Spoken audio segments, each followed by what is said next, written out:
In this problem, it says a circular dartboard has an inscribed equilateral triangle that in turn has an inscribed circle. The length of one side of the triangle is 12.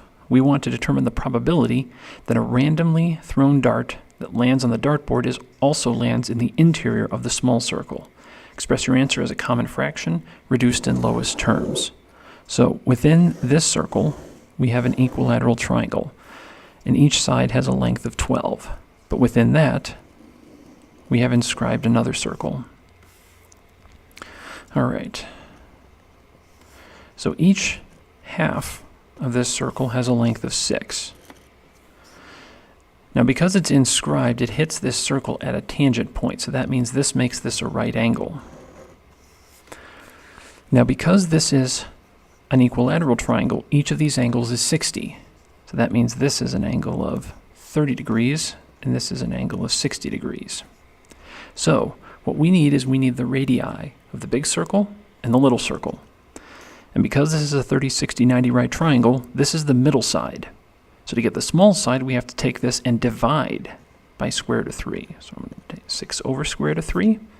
And the hypotenuse is twice as big. So that's going to be 12 over square root of 3. So now, the probability that it lands here, given that it lands in the big circle, is going to be the area of this circle divided by the area of the big circle. So pi r squared. So there's the radius of the small circle.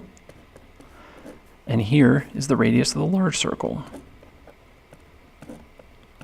So we have pi times 36 over 3, pi times 144 over 3.